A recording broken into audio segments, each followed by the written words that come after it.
Welcome back. It's time for another episode of the Polish Dragon PI Show. I'm your host, Steve Zimkowski, here to share with you old radio shows from the 1930s, 40s, and 50s pertaining to the private detective genre. I am a member of the Private Eye Writers of America, the author of the award-winning book series, The Polish Dragon PI. And again, I'm here to share with you these old radio shows from the private detective genre. You'll hear such shows as The Adventures of Sam Spade, The New Adventures of Sherlock Holmes, Candy Matson, yours truly, Johnny Dollar, and this week we are going to go with The Shadow in the Tomb of Terror. Again, if you like these shows, make sure to click like down below, subscribe to the channel, share with your family and friends. If you're interested in listening to it in your car, you can listen to YouTube by just connecting your phone to the USB point in your car, and you can have the Polish Dragon playing along with you as you drive. Again, I'm going to take you back on a journey in time, so make sure that you go right now. Get your snacks, get your drinks, get your popcorn, because I'm going to take you on a journey back in time to when radio was the only form of home entertainment. So here we go with The Shadow in the Tomb of Terror.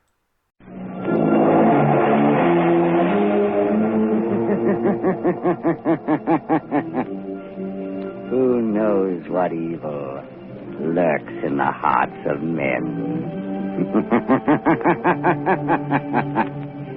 The Shadow knows.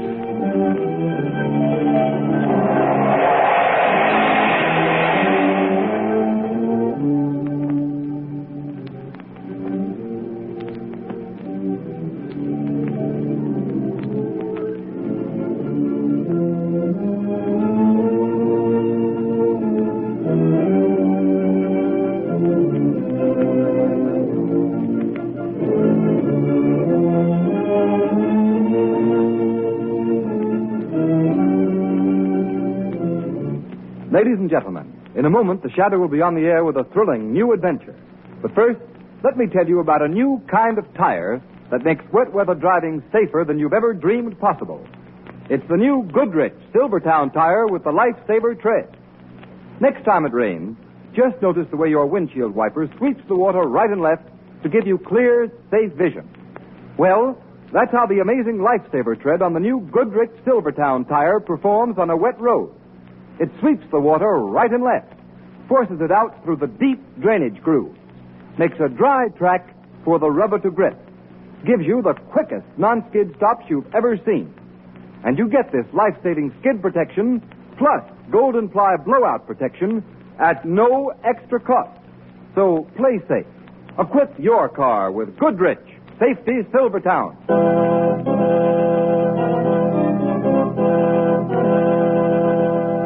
Shadow, Lamont Cranston, a man of wealth, a student of science, and a master of other people's minds, devotes his life to righting wrongs, protecting the innocent, and punishing the guilty. Cranston is known to the underworld as the Shadow. Never seen, only heard. The Shadow's true identity is known only to his constant friend and aide, Margot Lane. Today's story, The Tomb of Terror.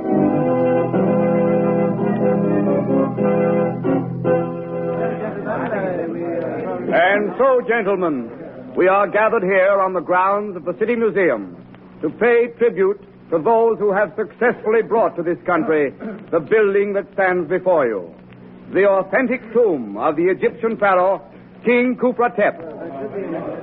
It is my pleasure to present to you now the man who is largely responsible for its discovery, transportation, and reassembly. The director of the expedition, Dr. Romney Hale. Thank you. Thank you. Directors of the museum and fellow workers, I am very grateful. It has been through your cooperation that this work has been made possible, although perhaps we owe a vote of thanks to good King Khufra-Tep himself. In spite of the legendary curse that all who gaze upon King Khufra-Tep's mummy shall die, the bulk of our job is finished. Now, before you are admitted for the inspection, will you excuse Mr. Avery, Mr. Johnson, and myself while we make a brief check of the interior of the tomb? Harry, Jack, will you come with me? Surely, Doctor. Oh, certainly, Doctor.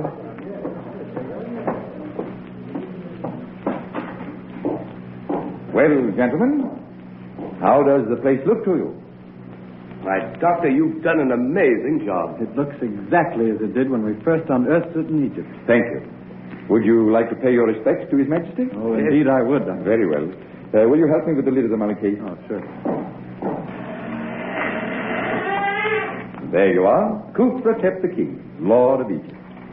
My, magnificent face. Yes, wonderfully preserved. We are defying the ancient curse by looking upon that face. Oh, come, Dr. Hale. Surely you don't believe Look.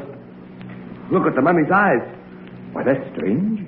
They seem to glow. Yes, I see it, too. A sort of unearthly light. What is this, Doctor? A trick? No, gentlemen, I give you my word. I don't know what it could be. The light's growing brighter. I don't like this. It's uncanny. Close that case. Let's get out of here, Doctor. I can't understand it. If we hadn't all seen it, I would... What's the matter? Take his arm, Jack. Let's get him outside. Well, did you... Oh, what's wrong? What's the matter with Dr. Hale? I don't know. He suddenly collapsed. He was... Jack, what's the matter with you? Someone get a doctor, quick. These two men are very ill. Harry, what happened in there? Well, Mr. Rafferty, I was... Harry! Catch him. He's falling. Harry. Here, man, tell me what happened. Mr. Rafferty, it was... The eyes. The eyes. Yes. It's King Khufra-Tep's curse.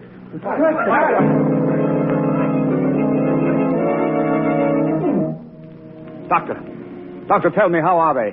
All three of these men are dead. Hold those presses. What do you got, Chief? A terrific yarn.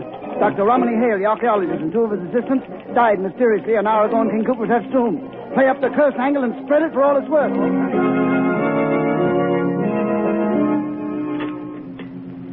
Right, soup, cream on its side. Some of those donuts, too, please. Oh, donuts? Lamont, do you suppose we can dunk? Certainly, Margot. Lunch wagon etiquette not only allows dunking, it encourages it. There's your donuts, Chief. That'll be 26. Here you are. We'll keep the change. Thanks. Say, Bud, is there anything new on them guys that kicked off over at that coffee, the Kipper, that Egyptian king? No, nothing new. Hey, how about my ham on rye? Right with you. What do you make of that tomb affair, Lamont? Just amazing. And the newspapers are playing up the superstition fallacy. You don't think that all three deaths were due to coincidence? Hardly that, but I certainly don't hold to the Khufra-Tep curse theory. But something strange must have happened in that tomb. Unquestionably. According to the newspaper reports, one of the three men before he died was heard to mutter something about eyes, terrible eyes. And his last words were King Khufra-Tep's curse. They were undoubtedly terrified by something they saw in there. He did not die of fear. Oh, I know. According to the doctors, they all died natural death. Yes, that's quite true. One of pneumonia, one of typhoid, and one of heart disease. That's the way the doctors had to write their death certificates. Perhaps when the truth is known, it will have to be changed. Changed? What do you mean, Lamont? You finished eating? Oh, yes. Shall we take a walk? Oh, all right, let's go. Good night, boss. Good night. Night. Lamont, what did you mean the death certificates will have to be changed? Three men do not die within seconds of one another of different diseases without a single underlying cause. Oh, that's true. Margot, the mysterious death of those three men has challenged the imagination of the shadow. I must find out the medical details of the deaths of those men. Then you think there's more in it than the papers have printed? I know there is. I can get those details for you. Good. As soon as you have the necessary information, communicate with me. The shadow will await your call.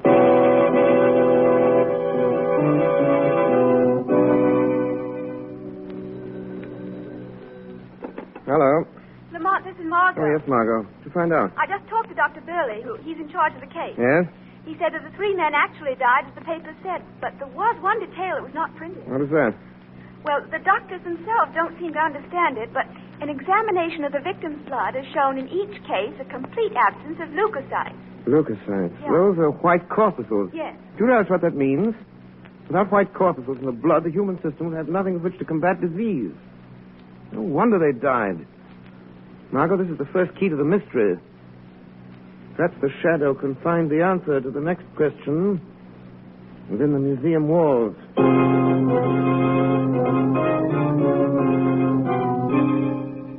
I tell you, we must go through with the public opening of the tomb, as originally planned. But will the public be there? We'll have to take that chance. Gentlemen, I wish we had never started this project. Now, see here, Kent. You've been acting like an old woman about this whole thing. But, Mr. Rafferty, We've poured thousands of dollars of the museum's money into the tomb. And it's up to us to dispel this nonsense about the Coopertep curse. I am not so sure that it is nonsense. Rubbish. Oh, you can't dismiss the fact that 3 men died. They all died natural death. I wouldn't be too sure about that, Mr. Rafferty. Who's speaking? Who is that? I am called the Shadow. The Shadow? I've heard of you. What do you want of us? I've been investigating the deaths of your 3 colleagues. I've come to warn you that no one must be permitted within the walls of the tomb. Why do you say that? Because anyone who enters may not come out alive. Are you implying that there is truth in the Coopertep curse? I am telling you, Mr. Rafferty, I have reason to believe that the name of the curse of Coopertep is cold, premeditated murder. Nonsense. Not nonsense, Mr. Stevenson. With all respect to your unsolicited information, we are not going to be intimidated by an unknown voice. Speak for yourself, Mr. Stevenson. I am inclined to respect the Shadow's warning. Quiet, Kent. On what grounds, Shadow, do you base your statement? You will have to accept what I've said on faith. I've had enough of this. Wait, Mr. Stevenson. We may learn more. No, I'm going to rid us of this hocus-pocus once and for all. Yes, what do you propose to do, Stevenson? I'm going into that tomb tonight, right now. Don't do that, Mr. Stevenson. I know what I'm doing, Shadow. Well, who'll accompany me? Don't tell me that you're all afraid. Why, no, not at all. But perhaps none of us should be too hasty. Very wisely spoken, Mr. Rafferty. Very well. Then I shall go alone. You are very foolhardy, Stevenson. We shall see. Who has the key to the tomb? I have, Mr. Stevenson, but... Now, give it to me. Mr. Rafferty, can't you persuade him to change his mind? Don't you think, Stevenson, Kent, we might... give me the key. Very well. Here you are. Thank you. Now, wait. We'll accompany you to the door of the tomb. All right. You may be going to your death, Stevenson. I'll chance that. Come along, then. Well, here we are. Have any of you changed your mind? Mr. Rafferty? No, thank you. Hawkins? I prefer to wait outside. I know there's no use asking you, Kent. Don't go in there, Mr. Stevenson. Something horrible waiting for you in there. Give me that flashlight. I'll find that out for myself. He's in the tomb. Nothing horrible has happened in here yet. Don't touch the mummy case. Why not? Might as well make the investigation complete. Don't, Stevenson. You mustn't.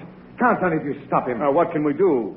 I'm opening the mummy case. We've got to get him out of there. I'll go myself. Here, come back here, Ken. Stevenson! I'm looking at the mummy's face. Hey, that's strange. There's something peculiar here. Come away from that mummy, Stevenson. Kent! Stevenson! I insist that you both come out of there at once. But there's something here that I don't understand. There seems to be... It's happened. He's choking. Kent, bring him out here. I'm trying to. Here. All right, Stevenson. Here, now just lean on me. Stevenson. Man, what happened? I looked at Goofball. He's dead. He's dead. It's not possible. The Shadow was right. Yes, gentlemen. Stevenson ignored my warning. Has perished. This should convince all of you that there is a ruthless killer masked behind the Kufratep curse.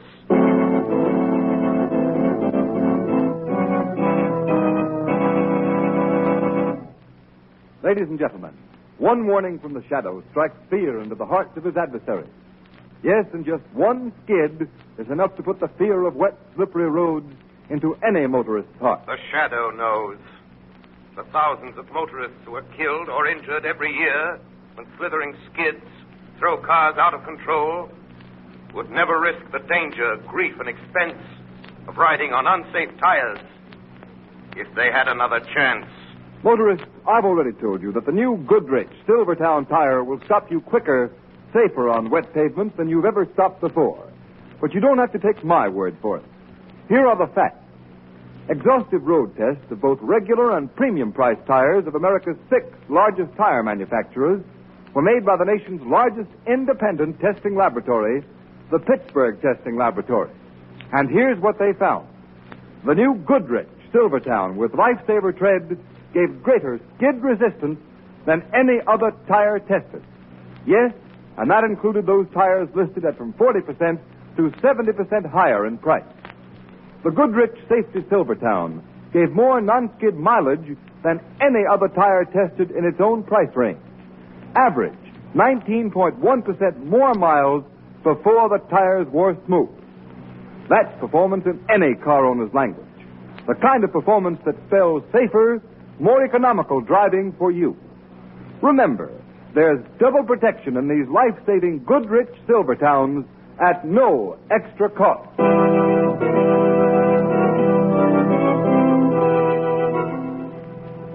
Margot, what did you learn about Stevenson's death? Well, Lamont, the doctors officially called it influenza. What about the blood test? It was the same as the others. The white corpuscles had been destroyed. Just as I thought. That proves that Stevenson was murdered, too, and by the same instrument. But, Lamont, what can that instrument be? It may be a serum, poison gas, I don't know. More important than the killing device is to find the killer's motive. You found out something, Lamont? Not exactly, but I saw a man at the museum about whom I should like to know more. Who is he? Aldous Kent, an assistant curator. I'm sure that he has more knowledge of this affair than he allows himself to show. Why do you suspect him? For several reasons. His apparent concern for Stevenson's safety was a bit overdone. For a scientist, he was surprisingly naive about the Kufratep curse, and most important, in spite of his outward fear, he followed Stevenson into the tomb. I'd like to know more about that man, Margot. And that's where you can help me. Yes, Lamont, but how? By visiting Kent as a newspaper woman. Interview him about his career. Find out whether he's interested in any branch of science other than archaeology.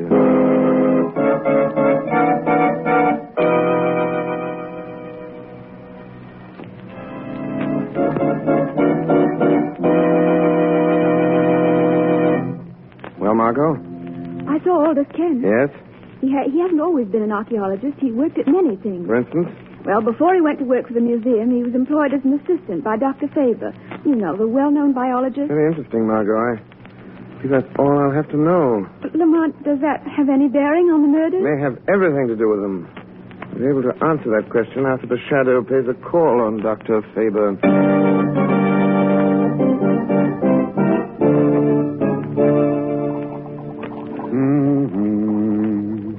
Dr. Faber. Eh? What? Who's that? Don't be startled, Dr. Faber. Who are you? I am the Shadow. Are you in this room? I can't see you. I regret that I must remain in the shadows. What do you want? I am seeking information. Well? I would like to have you tell me what you know of Aldous Kent. Kent? Aldous Kent? Well, he worked for me. He was my assistant for several years. Yes, I know that, Dr. Faber. What kind of a man was he? Very efficient laboratory man. Why did he leave your employ? Well, frankly, because he was dissatisfied. Kent was a very moody man. He felt that his work should be more fully recognized. What sort of work did he do? He was active in all the routine laboratory experiments. Can you recall what some of those experiments were? Well, let me see. Well, he made some really brilliant contributions to our work with the Röntgen ray. That's the X-ray, of course. Yes, I know. Exactly what were those experiments? We were varying the ray to determine its effect on animal life. What was that effect? Well, at one stage of the game, it was destructive.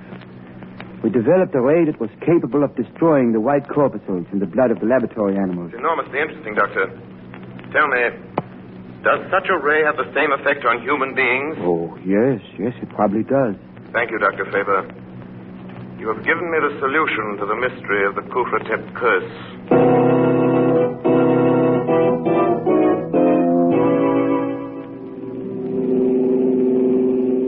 I feel certain, Margot, that the machine of death is concealed somewhere within Kufratep's tomb. But why must you go there tonight? Because I can investigate without danger of interference. There's no time to be lost. Can't you confront Kent with the information you already have? No, Kent's a clever man. He might give him time to destroy the evidence. And we could pin nothing on him. Yes, I see. If I can uncover the deadly ray and positively identify Kent with it, he can be tricked into capture. Here's the museum. I'll turn in this driveway. As a precaution, I'll switch off the headlights. Lamont, I hate to have you going into that tomb alone. It's an eerie-looking place. Nothing will happen to me. Yes, that's what the others thought. The others weren't aware of the real danger as I am. Hand me the flashlight, Margot. Here you are. Thank you. Wait, what's that over there among the trees? Appears to be someone carrying a lantern. He's approaching the tomb. Lamont, who can it be? Wait. I think I recognize him. Yes. The old watchman. Oh. Shall you wait now until he goes? I'm not sure that he's going. He seems to be entering the tomb. Lamont, isn't it strange after all that's happened that he should dare to enter there alone? Very strange, and I'm going to find out why. Won't need this flashlight, Margot. What are you going to do? It is the shadow who will enter that tomb for a little conversation with the old watchman. Shall I wait for you? No. Take the car and return home. Stand by for the shortwave wireless. I may need your help in communicating a message of vital importance.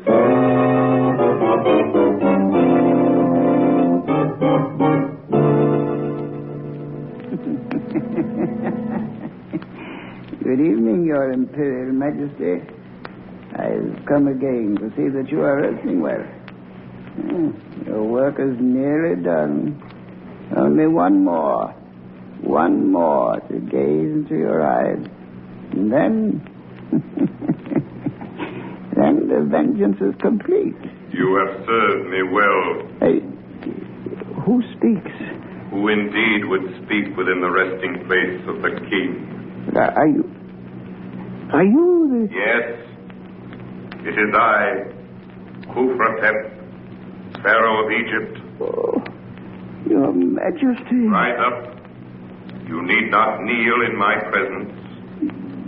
Yes, Your Highness. Do not tremble. You have nothing to fear. You are not angry? Angry?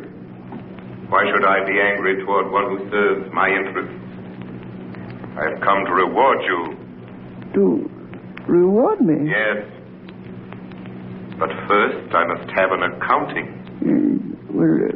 What do you mean? You must tell me how you brought death to the defilers of my tomb by the curse which bears my name. Oh, the credit is not mine, Your Majesty. Whose then? Aldous Kent. Aldous Kent? Why should he concern himself with me? It is not your vengeance alone that he seeks, but his own as well, and mine. Kent is a great man, but no one would recognize him. They keep him slaving in the museum day after day, doing all the real work. Well, some others get the glory, just as they did to me. And now he's evening his score. Hale, Avery, Johnson, Stevenson, all those have paid for their stolen fame. But one more must die. Hawkins. And then Kent will achieve the position that is rightfully his. Do you know how Kent destroyed those men? Of course. I helped him, Your Majesty. Yeah, it was clever. So clever. They all scoffed at the legend of your curse, but it was really you who killed them. I killed them? Yeah, no one would dream that within your mummy there lies concealed the generator of the ray. What ray? The ray that shines from your eyes and destroys all who look upon you. Show me how this is done. It's so easy, Your Majesty. Here. Hidden here in the wall is a switch. You see? It is thrown like this. Then whoever approaches the mummy case, as I'm doing, and lifts the lid, so, and gazes into your eyes, the gleam of death shines upon them. Oh, what have I done? I didn't mean to look. I couldn't. Save me. Save me. I cannot save you. Your own evil knowledge has destroyed you. But by your death, you have pointed the way to Aldous Kent's undoing.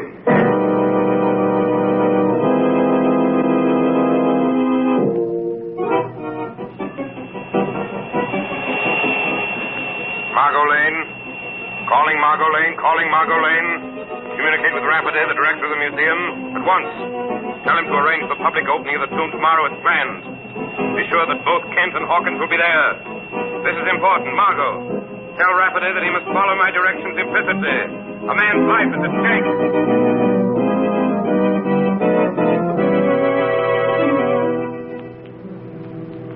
Before admitting the public, I have invited you, gentlemen of the press, to We gather here to dispel once and for all this nonsense about the legend of the Kupratep curse. Well, just how do you propose to do that? Yes. Well, Mr. Burke, as you know, the tradition is that everyone who looks at the face of the mummy dies. Sure, I know that. I know that. Now, this is Mr. Hawkins, gentlemen. He is the sole survivor of the Kupratep expedition. Yeah, we know Hawkins. He has volunteered to show you that there is no truth in the stories that your newspapers have played into national prominence. What's he going to do? The mummy case will be opened in your presence, and Mr. Hawkins will personally gaze on Kupratep. Now, this ought to be good. Are you ready, Mr. Hawkins? Well, Very well, you may proceed. Mr. Rafferty, Go ahead, Hawkins. Mr. Rafferty, I can't. I changed my mind. What? What do you know? But, Mr. Hawkins, do you realize what this means? Yes, Hawkins, you must go through with it. I'm afraid not, Kent. I've lost my nerve. The prestige of the museum is at stake. Well, you seem to have changed your attitude, Kent. Well, I disapproved of this plan at the beginning, but as long as you've gone this far, I think you should carry it out. Well, Kent is right. Well, I'm sorry, but, well, when I think of the others, what happened to them, and seeing them die, I just can't. Well, boys, looks like the show's over. Let's go. Wait, gentlemen, don't leave. Now, Mr. Hawkins, if I volunteer to look on the mummy's face first, will you follow me? Well, That's certainly fair enough, Hawkins. Very well. Have I your permission to open the mummy case, Mr. Rafferty? Yes, you have. You're very brave, Mr. Kent. Who's that? It's the Shadow. The Shadow? Boy, what a yarn this is going to be. Shadow, why are you here? I anticipated your performance, Mr. Kent, and I came to see that it was carried out properly. What do you mean by that? Before you proceed, I suggest that somebody throw the switch concealed in the carving on the wall. I don't know what you're talking about. You do know, Mr. Kent. I want your demonstration to duplicate Hale's, Stevenson's, and the others. The switch was thrown then. This is absurd. Here it is. I found the switch. Please turn it on, Mr. Rafferty. There you are. It's on. Good. Now you may continue your little performance, Mr. Kent. This whole thing is ridiculous. I refuse to be made a fool of. Are you trying to back out? I will not continue under these conditions. I thought you wouldn't. You know that to look on the mummy's face when the switch is on would mean death. That is not true. But it is. And no one should know better than you.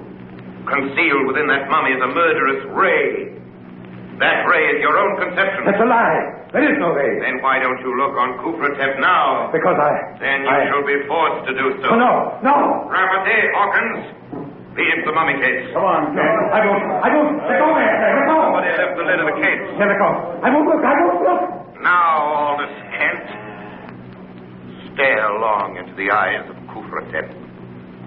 You see the evil light that glows within them?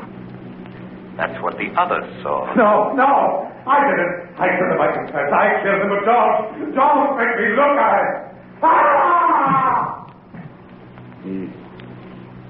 He's dead. Then it's true. There is a ray. Not any longer, gentlemen. I removed the machinery that generated that ray. All that you have just seen was carefully staged to trap Aldous Kent. He is dead. He died of fear. Fear of the thing which he himself created.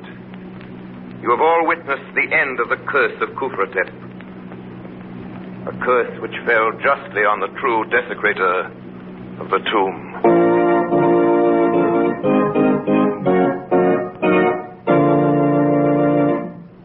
You have been listening to a dramatized version of one of the many copyrighted stories which appear in the Shadow magazine, now on sale at your local newsstand.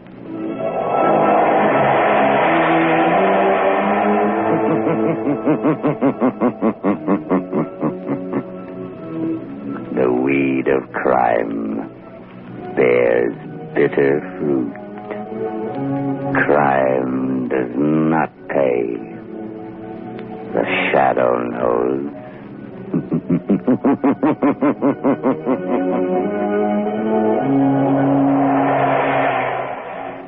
All the characters and all the places named are fictitious. Any similarity to persons living or dead is purely coincidental.